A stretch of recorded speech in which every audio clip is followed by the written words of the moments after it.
Esse episódio é um oferecimento da Ponto de Contato, né, espaço de coworking e ponto de encontro de empreendedores, e do Descomplica, aqui você aprende fácil.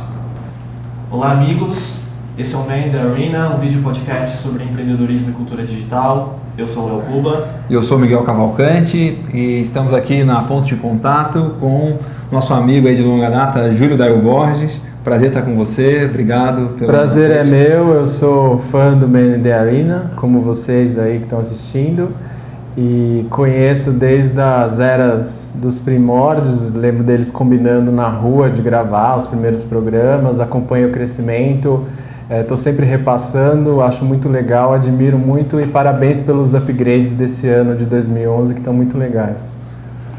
E quem é o Júlio, né? O que é o Digestivo Cultural e como chegou o veículo até? Então, o Digestivo a gente começou como uma revista eletrônica, né? Eu fiz, na verdade, engenharia na Poli, onde eu conheci o Léo, a gente era colega de engenharia elétrica, sempre gostei de tecnologia, então fui fazer engenharia de computação, mas ao mesmo tempo descobri uma vocação para escrita na época do vestibular, eu fui redação nota 10 da FUVEST e fui levando as duas coisas em paralelo.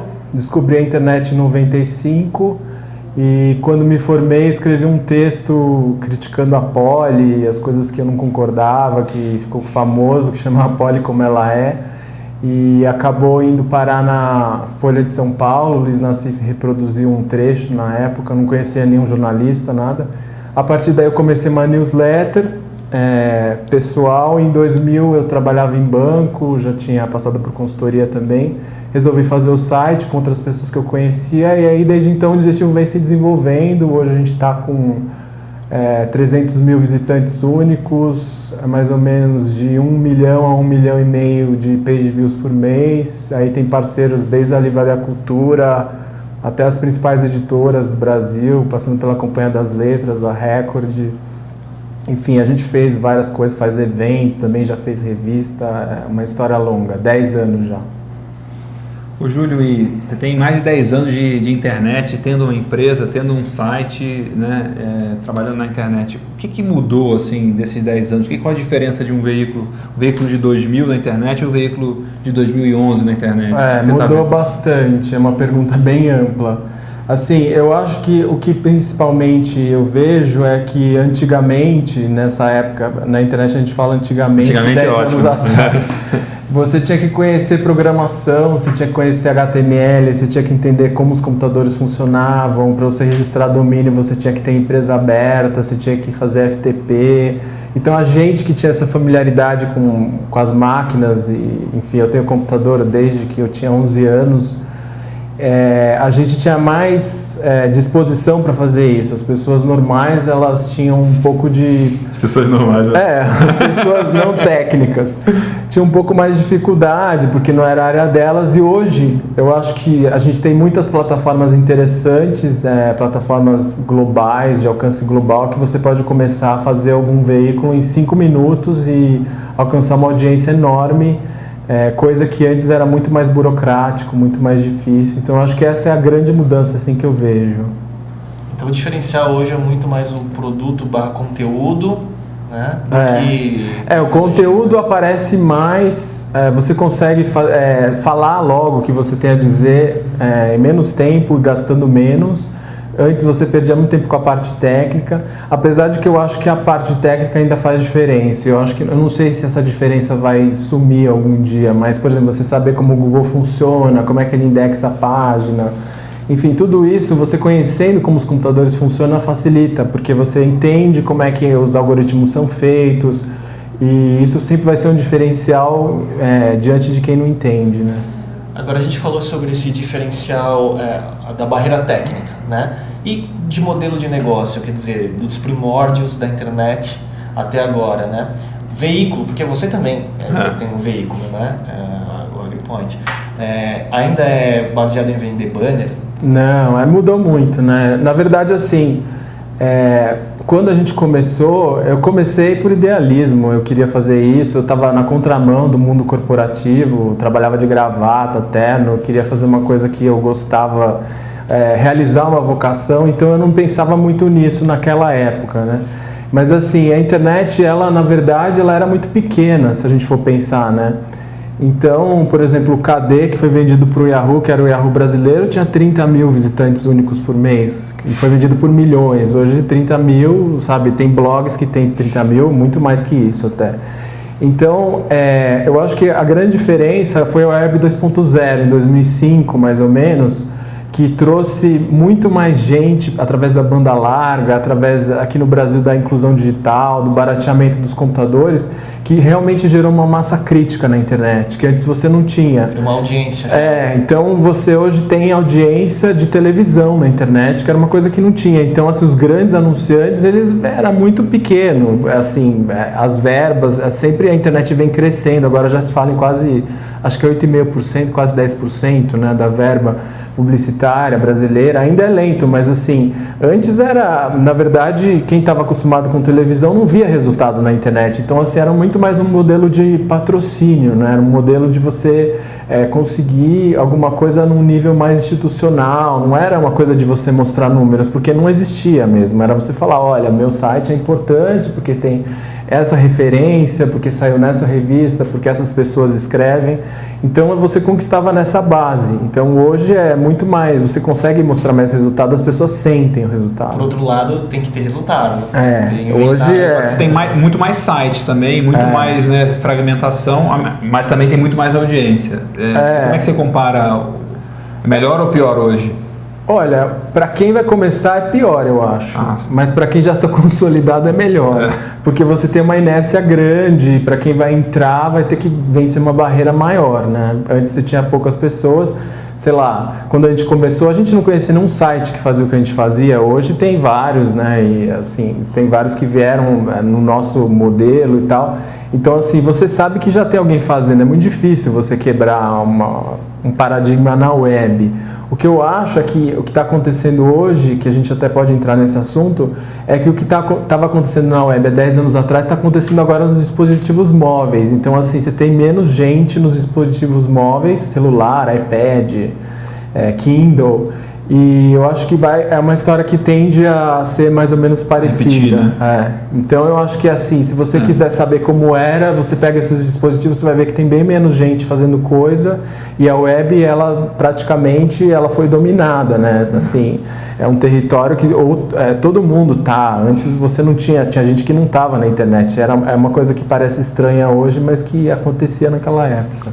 Esse negócio de celular e de mobile, um negócio interessante é que se você vê o discurso do setor de mobile falando, né, tipo, de crescimento, de número, de não sei o quê, é exatamente igual à internet 10 anos atrás, né? É muito parecido, assim, Ao mesmo tempo, você vê alguns players do mercado se consolidando já e criando uma massa aí para dominar grandes níveis de mercado aí, né? Agências, mas também naquela época na internet acontecia isso, né? Você via, sei lá, o Globo.com, os caras entravam, tinha aquela 90, no fim dos anos 90 tinha aquele papo daquela tecnologia push, não sei se vocês lembram, que os grandes, o Estadão, Eldorado, não sei o que, iam fornecer todo o conteúdo da internet, não sei, e na verdade as coisas não são assim, né? Você tem outros players que surgem no processo, então para mim essa visão ficou muito clara quando eu ganhei o Kindle, até que vocês fizeram parte do grupo que me deu. Obrigado de novo. Quando eu entrei, que eu vi que quão pouca coisa tinha em português, eu falei, nossa, isso aqui é a internet do começo. Que a gente estava lá na Poli, e aí o pessoal falava, olha, tem um cara que jogou as letras do Raul Seixas, olha, tem o site da Anne Rice, olha, o Ozzy Osbourne está gravando um CD, está escrevendo na internet. Não tinha nada, então você tinha que caçar. O Ozzy Osbourne lançando CD, não era nem o MP3 de download, era uma noticiazinha lá. O pessoal tinha o catálogo dos sites brasileiros. O pessoal usava a internet para ficar baixando foto de mulher pelada, entendeu? Era isso, e gravava CD-ROM e vendia para os amigos. Então, assim, era muito incipiente. Era só na Poli, na Poli talvez fosse mais mais grave. A Poli era grave. Então, eu acho que assim, você estava criando as coisas e falava, bom, se eu fizer, no nosso caso, né, fizer um texto legal, isso aqui vai virar uma referência no Google. E de fato virava, né? Eu lembro que vários assuntos, sei lá, Manhattan Connection, teve um texto meu que ficou muito tempo na primeira página porque não tinha ninguém que tinha escrito sobre aquilo. Então, assim, o Kindle, o iPad, o iPhone, etc., isso é a mesma coisa, né? Só, não sei qual que vai ser o Google do iPad ou do iPhone, mas assim, você vai ter essa coisa replicada da mesma forma, eu acredito. Agora, quando você estava falando, né, da tecnologia push, dos grandes grupos de mídia, né, tentando criar modelos de negócio, isso parece um pouco do que a gente estava querendo falar contigo, que é velha mídia e novas mídias, né? Então parece que sempre as mídias tradicionais estão tentando sobreviver, replicando o que já existe, né? Tentando encaixar tentando segurar um quadrado numa bola. Isso tem direto, né? Agora eles estão de novo. Eu acho assim. Estão de novo. O que eu acho é que assim, a web ela foi um tropeço para eles, porque assim, no final o que acabou prevalecendo na web foi o modelo gratuito, né? E isso eles nunca engoliram porque eles vieram de um modelo pago e assim, eu acho que também no lugar deles seria a mesma coisa. Então eu acho que talvez o modelo dos dispositivos móveis seja um modelo pago, então talvez eles se entendam melhor com essa nova era, né? Mas eu acho que a web foi um tropeço, eles apanharam muito, porque você na verdade está competindo com todo mundo, né? Se você for barreira de entrada que era o que e o preço, né, caindo a zero. Agora se fala de novo em fechar, né, os conteúdos, tem muita gente falando. E eu acho que na web nunca vai funcionar isso, mas enfim, eles querem fechar de novo, eles fecham. Eles fecharam em 2000 e pouco, porque estourou a bolha e todo mundo saiu. Falou, não, vamos sair disso aí, deu errado, vamos tirar todos os investimentos, fechar tudo, fecha o conteúdo, o cara que assina paga ou não, e só esse cara vai ler. Aí desenvolveu tudo, né? O Wikipedia desenvolveu, o meu próprio site desenvolveu, porque não tinha ninguém, era um deserto. Então assim, você sai, mas você alimenta outras coisas também. Você abre espaço para um monte de gente que... então assim, eu acho que... enfim, a gente vai viver outros modelos de negócio agora com os dispositivos móveis e vai começar uma outra briga, mas eu não sei até que ponto eles vão entender de novo essa fase ou não, e a gente também vai entender, porque é tudo novo até para nós, né? E você falando de dispositivo móvel, né, você estava falando assim, aí você cai nesse outro embate que é editoras versus Kindle, por exemplo, né? Modelos de dispositivos móveis de publicação de e-books, né? Que eu assim, particularmente, acho que a gente vai ter uma disputa bem parecida com o que foi os impressos com a web, que foi uma disputa bem sangrenta e eu acho que muita gente, sei lá, você pega o Jornal do Brasil, foi extinto, depois, sei lá, nos Estados Unidos, várias cidades já não tem jornal impresso, tem um blog que só fala das revistas que estão morrendo, enfim, é uma guerra mesmo, né? O maior site dos Estados Unidos, os maiores jornais, é só uma rede de blogs, né? Então, o Huffington Post está disputando audiência com o New York Times, quer dizer, é um mundo bem diferente do que eles achavam que seria, né? Nos anos 90. Então eu acho que as editoras, eu vejo muito parecido o comportamento, embora eu tenha muitos parceiros dessa área editorial, no modelo antigo, que eu respeito, admiro, tudo, mas eu acho que tem um pouco essa postura assim, o Kindle não vai virar, vamos fazer o nosso próprio Kindle, não vamos conversar com a Amazon, que foi o que eles fizeram, né? Eles chegaram, como eles se negociaram com o Google anteriormente, aquela história do Google Books, e como o Google foi esperto e negociou com cada um, ele conseguiu levar todo mundo na conversa, né? E criou aquela história lá de você colocar os livros para serem buscados na internet e tal. E as editoras não gostaram, as editoras brasileiras, elas se sentiram meio ludibriadas. Então quando veio a Amazon, elas se juntaram em bloco e falaram, olha, a gente não vai negociar esse contrato do Kindle, a gente não aceita. Então elas não estão no Kindle agora. Mas aí você fica pensando, mas qual o modelo que seria melhor que o Kindle, né? Existe um modelo melhor? como é que a gente faz para... A gente não vai participar dessa revolução do e-book.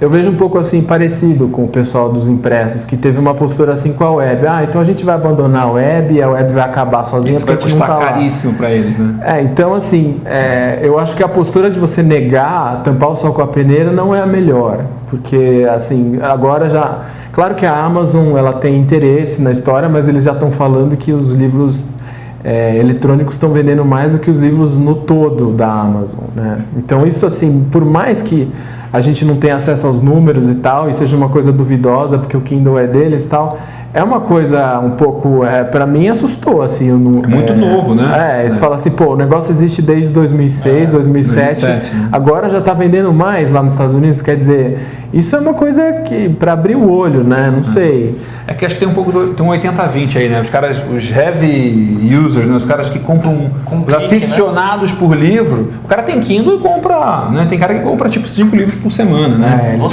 Compra mais. Não compro tudo isso, eu não posso... detalhar, abrir meu sigilo bancário de livros aí que pode dar problema aí. Mas é verdade. Eu compro bem mais também, porque você não tem que esperar, né? O correio você paga mais barato, porque a gente pagava frete. E o livro é imediato, né? O livro lançou hoje nos Estados Unidos, está hoje na sua mão. É negócio para quem... Em segundos. Para quem gosta de ler o estilo que o Washington Oliveto falou, né? O leitor agressivo, né? O cara que quer ler para estar na frente dos outros. O Kindle é uma maravilha, né? Agora, para você, assim, falando de experiência, que tipo de livro você lê no seu Kindle e que tipo de livro você prefere o papel, assim? Então, olha, até agora, de tudo que eu li no Kindle, não tem nenhum livro que eu falo assim, eu preferia no papel. A não ser que fosse um livro de arte, assim, com muita ilustração. Um livro de centro de mesa. Assim. Que talvez o iPad fizesse esse papel, mas não sei, nunca li no iPad para saber. Mas assim, eu vejo que assim, tem muitas coisas que não... Assim, por exemplo, esses livros que a gente lê de internet business, né, dos cases, sei lá, eu li o crowdsourcing no Kindle. Não tem diferença, né? A informação, para mim, é aquela... Tudo bem, eu poderia ler no papel, mas assim, é a informação que eu quero. Não vou fazer questão de papel couché, pólen, que não reflete na luz. Enfim, para mim, o Kindle satisfaz muito. E agora, por exemplo, eu estou lendo... Até saiu no Brasil aquela biografia do Hitler consolidada. E o livro é desse tamanho, né? Imenso, super pesado. E eu acabei passando para o Kindle, porque era mais portátil, era mais fácil. E para mim não vejo assim, sei lá, e é legal você ler o original em inglês. Eu acho que tudo isso tem... Enfim, não estou falando que é melhor, porque seria exagero, eu acho que as pessoas vão ficar até revoltadas, mas assim, tem muita coisa que não faz diferença. E eu acho que livros de referência, coisas breves também, aquele negócio de você ser um intermediário entre a tela e o papel é verdade. Então... eu acho que vai conquistar muita gente pelo fato de não ser uma tela que te incomoda e ao mesmo tempo não ser um livro, que às vezes você, pela praticidade, você quer ter tudo ali e tal. Você? Kindle ou iPad que você está lendo mais? Estou lendo mais no computador e no iPad. Né? O Kindle não leio mais. Mesmo? Não uso mais. Mas o negócio interessante, assim, acho que a desvantagem do e-book não é para a leitura. Para a leitura ele é igual ou melhor, porque ele tem essa velocidade na internet, mas o que ele é ruim assim, tipo, não dá para você colocar na sua estante e ficar decorando lá com os livros legais que você leu. Não dá para você dar um presente, tipo, no final do ano eu dei de presente para um cara um e-book da Amazon, tem uma loja que você compra. Tipo, depois que eu comprei, eu falei, pô, mas que saco, isso aqui não tem nada a ver, né? Tipo, mano, o cara recebeu um e-mail meu, né? Pra você consumir, eu ia gastar o dobro do dinheiro e ia dar o livro pro cara, hardcover e tal. Nossa, tipo, eu me arrependi amargamente. Eu falei, nada a ver dar um e-book de presente, né? Pra um cara que você quer dar um presente, não que você quer só dar informação, né? Então, se for pra você, tipo, um amigo, eu vou te mandar o livro no Kindle, beleza, mas o cara que você quer dar um presente, tipo, o valor é desproporcional, assim, do presente em si. O objeto ainda físico, é muito, né? Mais. Né? Então, acho que a diferença é essa, né? E tem uma outra coisa também que a gente não pensa, assim, é que, tipo, a gente acostumou, cresceu lendo livro, né? Papel físico, nossos filhos não, né? Então, assim, o livro é mais legal, nossos filhos nem vão saber, tipo, eu tô lendo um livro agora, que é daquele... Nick Carr, que chama The Shallows, que tá na minha lista, os rasos, os superficiais. E ele defende a tese de que a tela, a internet, atrapalha nosso raciocínio e que a gente está perdendo a capacidade de ler longamente, que ele era um ávido leitor que agora não consegue se concentrar. E aí ele cita vários outros casos de outros blogueiros que também não conseguem mais ler livro. E eu já vi blogueiros brasileiros falando isso antes de ler esse livro. Então, assim, eu acho que... Mas se você lê no Kindle um livro longo também não tem diferença nenhuma, né? Mas ele diz que, na verdade, esse negócio da gente viver nesse mundo fragmentado, ler várias coisas curtas, a gente fica muito ansioso ao ler um texto longo.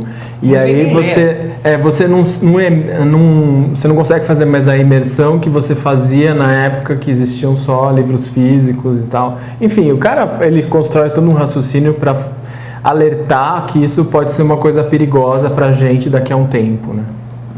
Nossa, o que eu achei curioso, um vídeo dele outro dia que eu vi curto, que ele fala que as 3 tecnologias que mudaram o cérebro humano antes do computador é o relógio, o mapa e o livro, né? E você vê, tipo, como você encara o mundo quando você tem um relógio, como você encara o mundo quando você tem um mapa, né? E como você encara o mundo quando você tem um livro, que você tem acesso a informações, a conhecimento acumulado, né?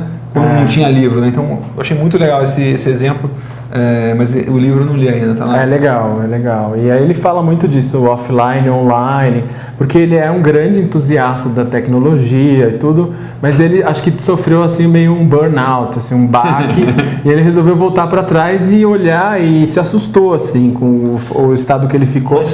E eu acho que a gente mesmo, vocês devem ter isso também, você sente falta de sair um pouco, né, e desconectar às vezes e olhar e ler um livro de papel, sei lá. Enfim, acho que isso não tem solução. Eu li dieta de informação. Eu li um post ontem, que eu achei muito legal, o cara falou assim, no meu escritório eu tenho 2 cadeiras. Uma cadeira de digitação, que eu fico no computador e tal, e eu tenho uma outra cadeira que é uma poltrona, que não dá pra... Eu não uso computador, não uso iPhone, não uso nada. Caderno ou livro. E aí, tipo, o cara tem, tipo, eu tenho as minhas melhores ideias, é o lugar que eu vou pra esfriar, tipo, dar uma esfriada, né? Tipo, falar... E eu achei, assim, que faz muito sentido isso, você ter lugares, ou então você usar caneta e usar papel, ou você falar, vou fazer um plano aqui, você começa a rabiscar. Tipo, eu uso muito, assim, antes de escrever artigo, eu sempre rabisco antes o artigo e depois... Mind map, né? Mind map, rascunho e tal. Agora, mas tem coisa até mais bizarra nessa linha. Tem um post do Paul Graham, não sei se vocês lembram, que ele fala assim, que ele tem, no home office dele, ele tem 2 mesas. Uma mesa, ele tem um computador conectado na internet e na outra mesa um computador desconectado da internet, que é onde ele trabalha, onde ele cria os textos, os documentos dele. Legal, entendeu? boa ideia. Então, quer dizer, o problema dessa fragmentação está muito ligado ao conectado. Porque qual que é o triângulo? Qual que é? O triângulo das bermudas da produtividade é Gmail, Twitter e Facebook. Você fica lá. Você consegue girar. E não sai daquilo, né? Então, acho que a fragmentação vem do imediatismo da informação na internet. O Seth Godin divulgou outro dia um programa que ele faz isso, né? Você instala um programa e você seta o tempo, tipo, sei lá, 2 horas, que ele corta o acesso à internet do computador. A única maneira é você resetar o computador inteiro para ele negócio. É uma maneira de... Mas pra você ver como a internet tira o poder de controle da gente, né? De disciplina, né? Quando você tá numa notícia, você tá navegando, você clicou num link de um tweet, foi cair numa página de internet com uma matéria, você leu, já perdeu lá 5, 10 minutos, né? É verdade. Agora, Júlio, falando em tweets, né? Voltando para o digestivo, um case de sucesso e um case não bem sucedido na plataforma. Então, o que eu cito sempre é o fato de a gente ter começado de uma maneira meio despretensiosa, era eu, mais um grupo de amigos de amigos. Nem todo mundo era jornalista formado, tinha muita gente que queria escrever, não tinha onde, naquela época não tinha blog, então assim, para as pessoas escreverem, elas realmente tinham que entrar num veículo e tal. E a partir do primeiro ano a gente já começou a ter feedback de gente assim importante, sei lá, o Milor Fernandes mandou e-mail pra gente, a gente começou a saiu na Carta Capital, o Sérgio Augusto citava, e a gente começou a publicar essas pessoas, né? Então é muito assim... gratificante quando começou a acontecer isso, de você ver as grandes admirações que você achava que você nem ia conhecer, querendo fazer parte de uma coisa que você começou, sei lá, no seu quarto. Então, sucesso é ser amigo dos seus ídolos, né? O Washington Oliveira. Sucesso é ser amigo dos seus ídolos. Então assim, tem várias coisas que acontecem que eu falo assim, nossa, ainda bem que eu fiz, porque assim, não teria acontecido de outra forma, né? Acho que em outra época que não existisse internet, talvez eu não teria. Eu teria que ter entrado numa empresa jornalística, mas eu não era jornalista formado, talvez tivesse que fazer outra faculdade, conhecer alguém dentro, porque o mundo é muito pequeno. Então, assim, é uma coisa que é muito diferente, e foi né? possível pela internet. E você tem pessoas, sei lá, pessoas jovens que escrevem para o site, e esse é o outro lado, né? E que de repente o cara tá do lado de um cara conhecido. Isso é uma coisa também que ele nunca imaginou. Um cara, sei lá, já teve uma colaboradora de 16 anos que mandava coisa lá do sul do Brasil e que estava publicando junto com o Rui Castro na mesma página. Então, assim, é muito interessante isso, como você equaliza. E aí também muita gente que passou pelo Digestivo e foi trabalhar no Estadão, foi trabalhar em revistas, sei lá, Isto É, e enfim. É bom para o currículo. Então é legal porque você tem os dois lados, tanto eles que vieram quanto essas pessoas que chegaram, enfim, no topo da cadeia alimentar jornalística, digamos assim, e que, sei lá, tem muita gente que dei a primeira chance da pessoa escrever. Então, isso é muito legal. Né? Isso é muito não legal. Só business, né, negócio. Às vezes você recebe, sei lá, que nem no final do ano passado eu recebi um cartão do Matina Suzuki me mandando um livro, assim, eu encontrei ele uma vez na vida, sabe? Então é legal. Depois saiu a história da inteligência brasileira do Wilson Martins, que era, sei lá, o crítico literário brasileiro, aí o Miguel Sanches Neto, que organizou, quis me mandar uma coleção inteira. Depois eu até contei para vocês que o José Neumann pediu para me ligar quando ele foi cidadão honorário de São Paulo. Quer dizer, são coisas assim que você fala, nossa, que legal que eu conheço as pessoas e que eu fiz isso, de outra forma não teria acontecido. Quanto a um fracasso, uma coisa que não deu tão certo, que eu poderia contar, foi a nossa tentativa, a partir do 3º ano, de fazer uma revista impressa. Que assim, como era aquela fase que a internet era muito pequena e você não tinha massa crítica, era muito difícil de trazer os anunciantes para o site, porque ele era muito pequeno comparado com qualquer outra coisa, né? Fora da internet. Então a gente teve a ideia de fazer uma coisa impressa, porque a gente já tinha muita credibilidade. Eu cheguei até a convidar todos esses caras que eu já conhecia, que já conheciam o Digestivo, e eles toparam fazer.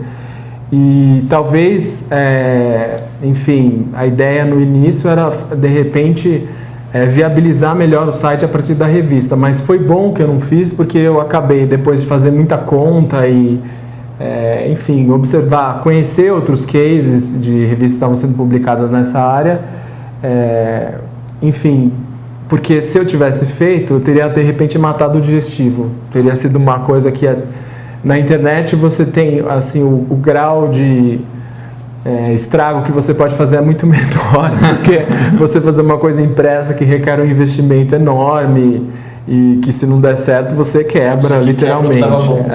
Então isso foi um caso assim de uma coisa que eu passei alguns meses estudando, mas que eu acabei não fazendo e que foi uma frustração, mas que depois a gente acabou fazendo uma revista com a GV no ano seguinte. Então, assim, é uma frustração e não é, porque você fez a revista e não teve que pagar do bolso. Então foi legal, assim, a gente acabou fazendo, teve a capa do Milor. Aí, sei lá, o Daniel Pizzi escreveu, o Sérgio Augusto escreveu.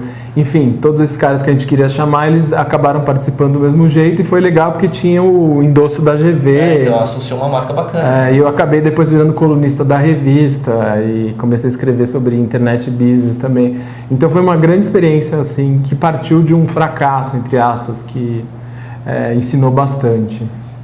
Ô Júlio, uma dúvida, assim, uma pergunta, uma curiosidade nossa, é por que tem tão poucos empreendedores na área de cultura, assim? O que você acha que... Eu acho que porque, na verdade, tem muito artista, né, tendo iniciativa, e a arte é uma coisa que, historicamente, ou pelo menos existe essa ideia de que o artista não deve mexer com dinheiro, não deve se, deve se permanecer puro. Então, assim, não tem muita malícia de números também. Geralmente, a pessoa que vai fazer alguma coisa de arte, ela odeia matemática. Então eu acho que não tem também essa questão de organização, as pessoas que vão trabalhar com isso, elas não querem justamente limitação de tempo, elas querem trabalhar de uma outra forma.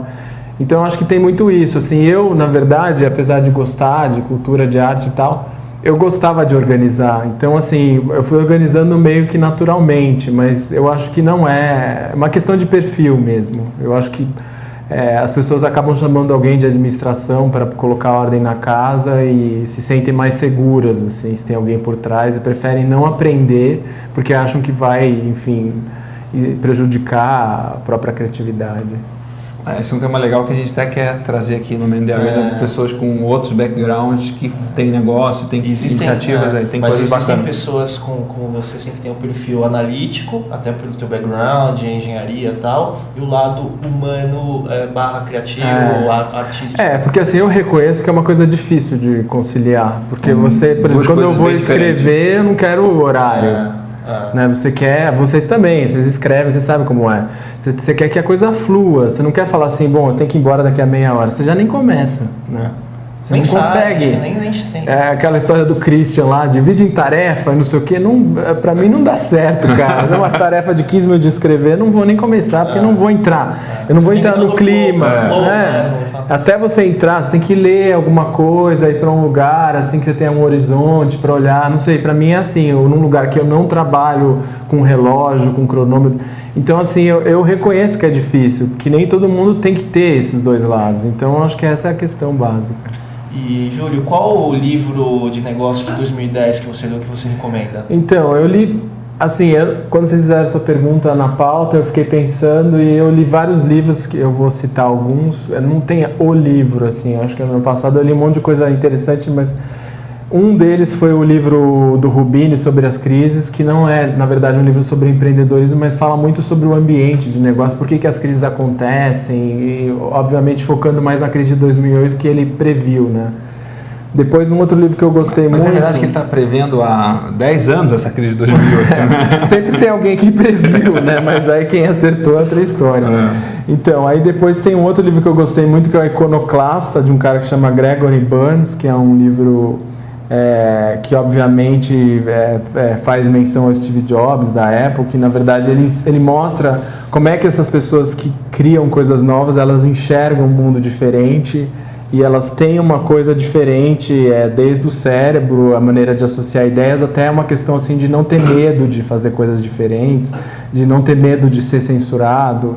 Então é bem interessante, assim. Ele fala do Steve Jobs como um cara que era rebelde e que ao mesmo tempo se tornou um ícone, né? Que ele era contra a IBM, o computador pessoal, contra o mainframe, não sei o quê.